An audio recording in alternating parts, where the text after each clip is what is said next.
From Southeastern University, this is the Coach Barefield Show with your host, Donnie Smith. Good afternoon and welcome to this week's edition of the Coach Barefield Show. My name is Donnie Smith. We're talking with the head coach of the Southeastern University Fire football team, Keith Barefield, coming off of an 87-28 victory on Saturday, scored in all three phases of the game. Probably makes for a good night for the head coach. Well, it was a good night for the head coach. It was a good night for the whole coaching staff and the team as well. And hopefully it was a good night for the fans. I know we had a good crowd out there, but 87 points is a lot of points to score. It's almost embarrassing, to be honest with you.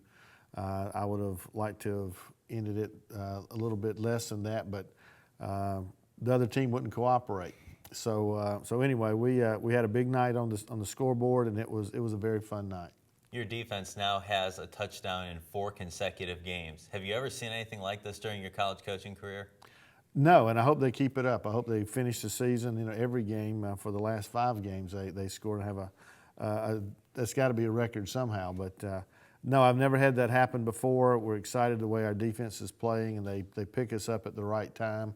And you know, we just, my hats are off to, you know, Coach Marsh and his coaching staff and everything that they do to get our guys prepared to, you know, get the ball back. That's all I ask as a head coach of my defense is get the ball back. And not only have they been getting the ball back, but they've been putting it in the end zone for us. So might not need an offense here. Let's take a look back at the defensive score that you guys had last week. Mack returns an interception, 32 yards for a score. His first full season in the secondary. Kind of talk about his transition, moving from wide receiver now to a defensive back. Well, you know, Alex actually in his progression here when he came in the spring of 2014 started off as a defensive back. And then in practice in the preseason of 2014, there were some things that we saw in him and you know, some of the needs that we had on offense, we moved him over to offense. And really, you know, don't want to speak, you know, negatively, but, you know, he just wasn't performing on offense the way that we thought that he would. So we didn't want to waste his ability on one side of the ball because he came in as a defensive back, so we moved him back to the defense. Did not necessarily make a move toward the starting lineup last year or in this past spring. But when he came back in the fall, he came with a different mindset, with a different intensity level, and you know, just made a great transformation and has been an outstanding performer for us all year, very consistent. Offensively, speaking of consistency, Dakota Durant's been a great guy for you in that slot receiver position. During his entire time here, he's always been a key asset to your offense. He had a 31-yard touchdown reception during Saturday's game. Give us an idea what he's meant to this program. Well, you know, Dakota Durant is one of the most football-savvy players on our team. He has a tremendous background, you know, going back to his father, Denny Durant, who I played for at Evangel and I coached for at Evangel. And you know, and I worked with at Evangel Christian in Shreveport, Louisiana.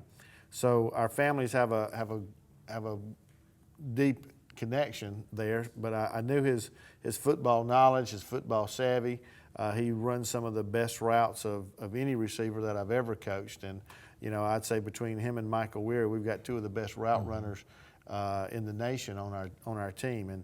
And Dakota is very consistent. You can always rely on him, you know, getting open, being able to move the defender and find a spot in the zone or get past a player in man coverage and coming up with the play.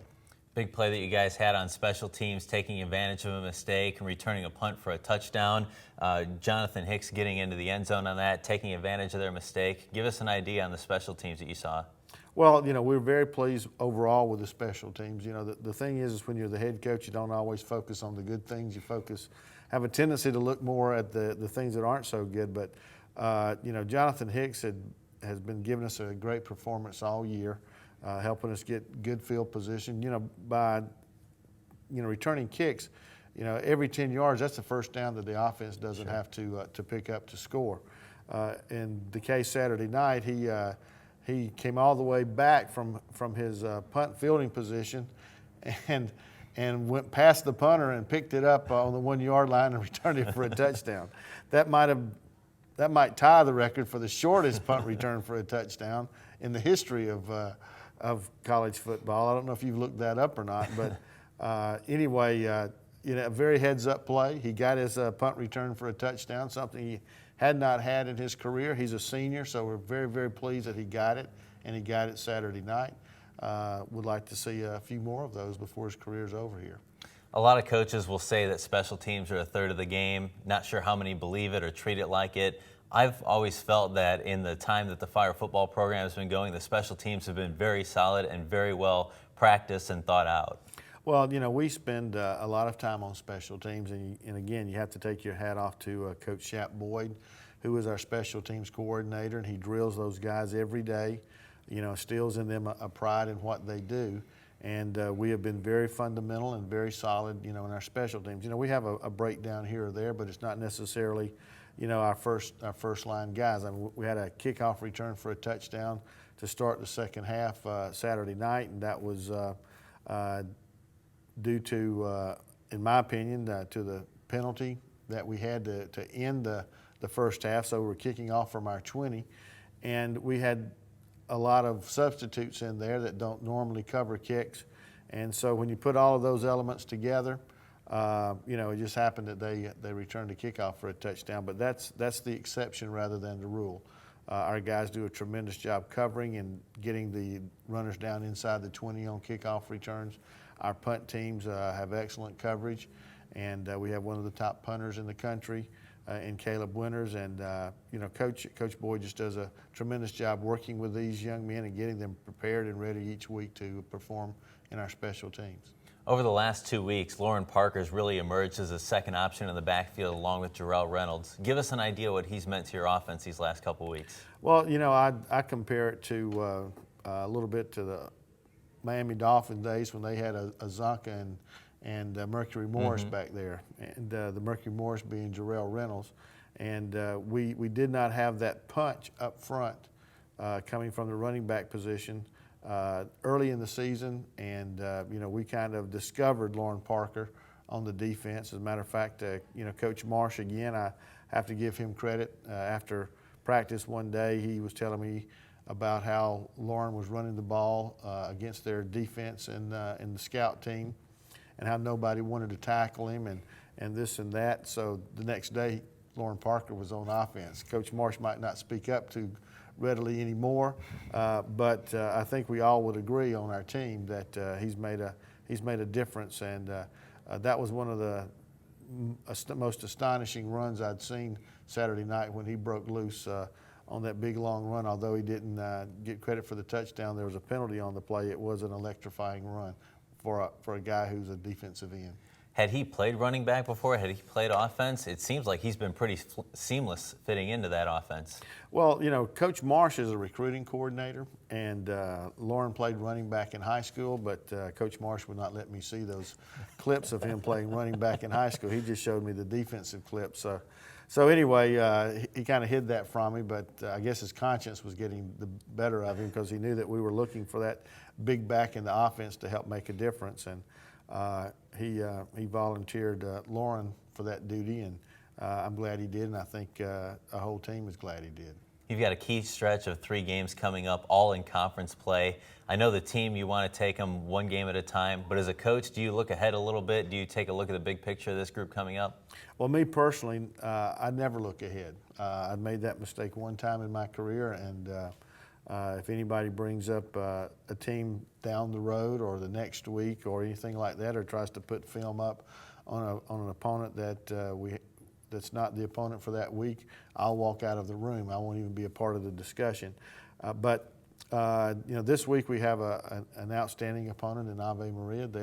They're tied for the conference lead, with us, and so it's a big conference game. And every game this month, for the rest of the month, is a big game for us. And the only way the next game can be more important and bigger is for us to win this week. And so this week our goal is to go 1-0. And that's all that we're, at least myself, that's all that I'm looking at is getting our team prepared for Saturday and winning and going 3-0 in the conference, and then looking towards the next week.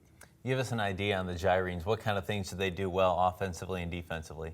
Well, they're very active on defense. I do do more looking at the defense than I do anything else on our opponents. But they're very active on defense. They like to come at you. They'll play multiple fronts. Base is probably a 3 front, but they'll run a 4 front on you. But their linebackers are very active. Their defensive line is very strong, and their secondary has a lot of speed. So they've been holding their opponents to 3.1 yards a rush or less. They're ranked, I believe, in the top 10 in the country, maybe even the top 5 in the country in run defense. So we've got our work cut out for us there to try to establish something on the ground.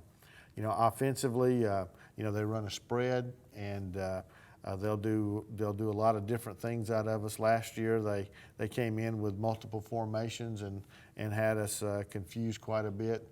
They would line some of their wide receivers up, both of them on the line. Some would be ineligible, some would be eligible, and readily, your defense should be able to recognize that, but it just adds one more step in the thought process, and when you get defenses thinking, you have the opportunity to take advantage. And on special teams, they're solid. So they're a very, very solid, very mature football team, have a great coaching staff, and we've got our work cut out for us Saturday. Let's take a look at your keys to the game. What do you have to do in all 3 phases to come away with a big conference win? Well, number one, our defense has to continue to get the ball back for us to make those stops. Keep us in good field position when we do get the ball back. Our offense has to be consistent. I think we have to establish a running game and let Ave know that physically we can play football. And if we can do that, then some of the things in the passing game that we would like to do would open up. And again, we've got to use our special teams to win the battle of field position. And if we can do those things and not have the penalties that we've had the last few weeks, this is a type of a game. If we continue to have the amount of penalties that we've been averaging, that can hurt us. So we have to play mistake-free, penalty-free, and not turn the ball over, which is basically what you need to do every game to win. Fire football now 5-1 on the season. On Saturday, the Fire will host Ave Maria for homecoming. Coach Keith Barefield has been our guest here on the Coach Barefield Show. Thank you for joining us. I'm Donnie Smith. Have a great day.